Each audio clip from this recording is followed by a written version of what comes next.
Olá!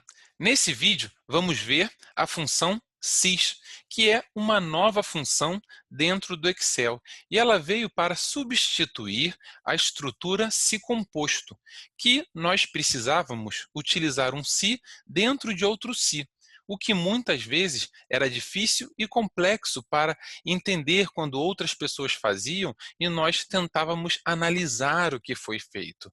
Por exemplo, para fazer uma análise se a empresa era de grande porte, médio porte ou pequeno porte, considerando grande porte, lucro acima de 100 milhões, médio porte, lucro entre 80 milhões e 100 milhões, e pequeno porte, lucro abaixo de 80 milhões, nós precisávamos fazer a seguinte estrutura. Primeiro utilizávamos um se, aplicávamos a condição, se a célula era acima de 100 milhões, caso isso fosse verdade, nós colocávamos o texto na célula, grande porte. Se isso não fosse verdade, ou seja, o valor do lucro dela não fosse acima de 100 milhões, nós iríamos abrir outro se, para fazer uma outra análise, que significa o seguinte: dado que o valor não é acima de 100 milhões, eu vou analisar se o valor é acima de 80 milhões. Se o valor é acima de 80 milhões, então significa que ele está entre 80 milhões e 100 milhões. Então, eu escrevia na célula médio porte. E isso significa aqui o parâmetro valor se verdadeiro, ou seja, se esse teste aqui, lógico, é verdadeiro, ele joga esse valor na célula.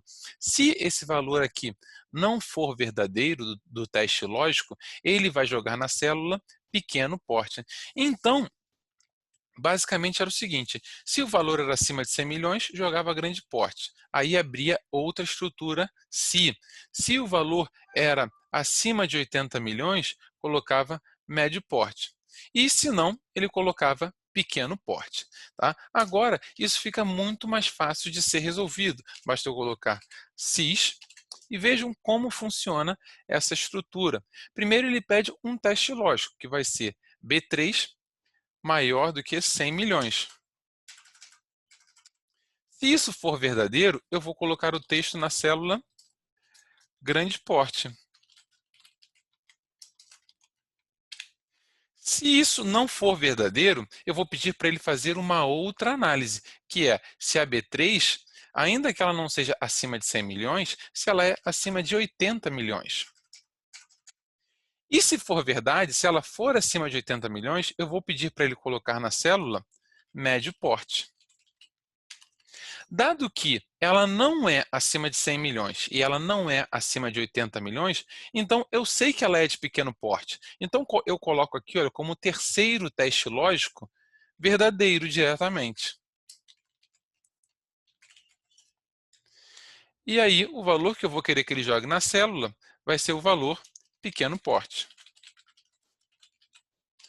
Então, ficou muito mais fácil trabalhar com essa estrutura sys, em vez de utilizar o se composto, ou seja, se dentro de si. E agora, arrastando, vejam que eu tenho o mesmo resultado: pequeno porte, médio porte, pequeno porte. É uma função muito mais eficiente do que a estrutura se composto. Espero que vocês tenham gostado. Até o próximo vídeo, pessoal.